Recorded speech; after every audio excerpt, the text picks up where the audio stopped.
ഛത്തീസ്ഗഡിൽ അറസ്റ്റിലായ sisters jail മോചിതരായി. അവർ 8-ാം തീയതി കേരളത്തിലെത്തും. ഈ കേസ് റദ്ദാക്കണമെന്നാവശ്യപ്പെട്ട് അവർ ഹൈക്കോടതിയെ സമീപിക്കുമെന്ന വാർത്തയും പുറത്തു വരുന്നുണ്ട്. ഈ കേസിൽ, അതായത് മതപരിവർത്തനം, മനുഷ്യക്കടത്ത് എന്നീ സംഭവങ്ങളിൽ കന്യാസ്ത്രീകൾ നിരപരാധികളാണെന്നും മതപരിവർത്തനമോ മനുഷ്യക്കടത്തോ നടന്നിട്ടില്ലെന്നും അതിൽ ഉൾപ്പെട്ട ഒരു യുവതിയുടെ അമ്മ ബുധിയ പറഞ്ഞ കാര്യങ്ങളും നമ്മൾ കേട്ട് കഴിഞ്ഞു. അപ്പോൾ കേരളത്തിലെ BJP എവിടെയാണ്? കേരളത്തിലെ BJP എവിടെയാണ് എന്ന് ചിന്തിക്കുന്നതിനൊപ്പം കേരളത്തിലെ ബിഷപ്പുമാർ എവിടെയാണെന്ന് കൂടി ചിന്തിക്കേണ്ട അവസരമാണിത്. കേരളത്തിലെ ബിഷപ്പുമാരിൽ ബഹുഭൂരിപക്ഷം ആളുകളും കന്യാസ്ത്രീകളുടെ മോചനത്തിനു വേണ്ടി ഇടപെടുകയും പ്രത്യക്ഷത്തിൽ തന്നെ അവർ BJPയെ വെല്ലുവിളിക്കുകയും ചെയ്തു. എന്നാൽ ഒരു പമ്പളാനി എന്ന് പറയുന്ന ഒരു ബിഷപ്പ് മാത്രം പറഞ്ഞു, മോദിജിയുടെയും അമിത്ഷാജിയുടെയും ഇടപെടലുകളും അവരുടെ വാക്കുകളും വളരെ കണിശമായിരുന്നു, അവരാണ് ഈ മോചനത്തിന് പിന്നിൽ പ്രവർത്തിച്ചത് എന്ന തരത്തിൽ രംഗത്ത് എത്തുകയും ചെയ്തു. അപ്പോൾ ചുരുക്കി പറഞ്ഞാൽ ചില അരമനകളെങ്കിലും, ചില ഡയോസിസുകളെങ്കിലും, ചില രൂപതകളെങ്കിലും ഭയക്കുന്നുണ്ട് BJPയെ.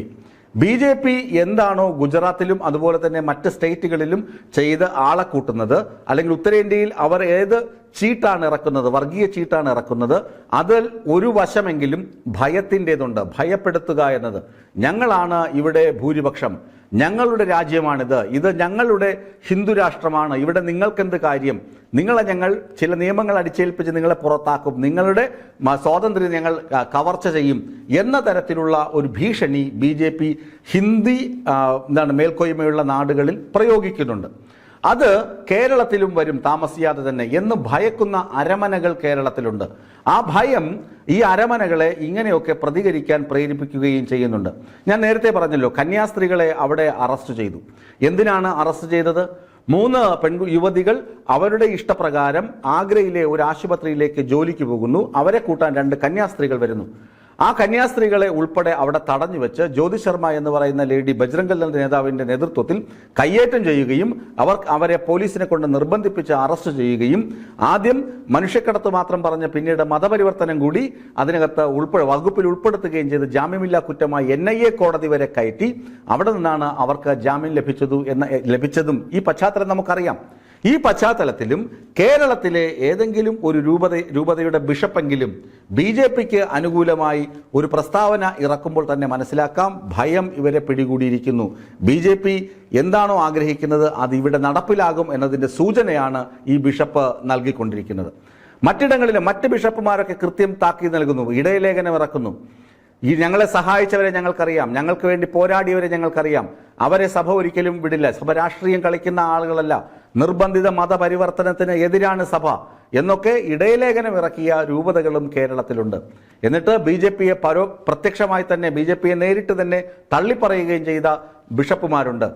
നമുക്കറിയാം, തിരുവനന്തപുരത്ത് മലങ്കര സുറിയാനി കത്തോലിക്ക സഭയുടെ കർദിനാൾ അദ്ദേഹം പറഞ്ഞത് എന്താണ്? തർക്കം നീതി ലഭിച്ചിട്ട് മതി ചായകുടി. ആ തരത്തിൽ വരെ എല്ലുറപ്പോടുകൂടി കാര്യങ്ങൾ പറഞ്ഞ ബിഷപ്പുമാരുള്ളപ്പോഴാണ് പംളാനിയൊക്കെ ഇങ്ങനെ തിരുട്ടുവാദവുമായി ഇറങ്ങിത്തിരിക്കുന്നത്. ചുരുക്കത്തിൽ കന്യാസ്ത്രീകളുടെ അറസ്റ്റ് എന്തിനായിരുന്നു? അത് വളരെ ചിന്തിക്കേണ്ട ഒരു കാര്യമാണ്. ഇല്ലാത്ത ഒരു കാര്യത്തിന് ആണ് കന്യാസ്ത്രീകളെ അറസ്റ്റ് ചെയ്തത്. അതിനെ വലിയ രീതിയിൽ പൊലിപ്പിച്ച് അവിടെ വർഗീയത ആളിക്കത്തിക്കാൻ ബജ്രംഗ് ദൾ വിജയിച്ചു. കന്യാസ്ത്രീകൾക്ക് ജാമ്യം കൊടുക്കുകയാണെങ്കിൽ പ്രക്ഷോഭം ഉണ്ടാക്കുമെന്ന് വരെ അവർ പറഞ്ഞു വെച്ചു.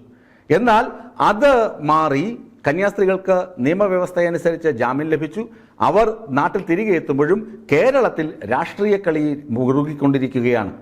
കേരളത്തിൽ തദ്ദേശ സ്വയംഭരണ തെരഞ്ഞെടുപ്പിൽ BJP ലക്ഷ്യം വയ്ക്കുന്ന സീറ്റുകൾ അല്ലെങ്കിൽ പഞ്ചായത്തുകൾ അവർക്ക് ലഭിക്കണമെങ്കിൽ, അതിൻ്റെ ഒപ്പമെങ്കിലും എത്തണമെങ്കിൽ, അവരുടെ സ്വപ്നത്തിന് ഒപ്പമെങ്കിലും എത്തണമെങ്കിൽ, വികസിത കേരളം എന്ന അവരുടെ ടാഗ് ലൈൻ അത് പ്രാവർത്തികമാകണമെങ്കിൽ BJPയുടെ പരമ്പരാഗത വോട്ടുകൾ മാത്രം പോരാ, ഇതര സമുദായങ്ങളുടെ വോട്ടുകൾ കൂടി അവർക്ക് ലഭിക്കണം. ഇതര സമുദായങ്ങൾ എന്ന് പറയുമ്പോൾ മുസ്ലിം സമുദായം പെട്ടെന്നൊന്നും ഇവർക്ക് കയറി വോട്ട് ചെയ്യില്ല. കാരണം മുസ്ലിങ്ങളെ അത്രമാത്രം അടച്ചാക്ഷേപിക്കുന്ന ഒരു പാർട്ടിയാണ്, പ്രസ്ഥാനമാണ് BJP എന്ന് അവർക്കറിയാം. മുസ്ലിം സമുദായം പെട്ടെന്നൊന്നും തന്നെ ഇവരെ BJPക്കൊപ്പം പോകില്ല. ചില നേതാക്കളുണ്ടെങ്കിലും അവർക്ക് സീറ്റുകൾ കിട്ടുന്നത് പോലും വളരെ പ്രയാസപ്പെട്ടാണ്. അപ്പോൾ ക്രിസ്ത്യാനികളെ ഒപ്പം കൂട്ടാൻ എളുപ്പമാണ്. മുനമ്പം വിഷയം പോലുള്ള വിഷയങ്ങളിൽ എടുത്തു ചാടി BJP ക്രിസ്ത്യാനികൾക്ക് അനുകൂലമായ നിലപാടാണ് എടുക്കുന്നതെന്ന്, ക്രിസ്ത്യാനികൾക്ക് നീതി ലഭിക്കുമെന്ന് പറയുകയും പിന്നീട് കിട്ടാതെ വന്നപ്പോൾ അവരെ ആട്ടിപ്പായിക്കുകയും ചെയ്ത സീനൊക്കെ നമുക്കറിയാം.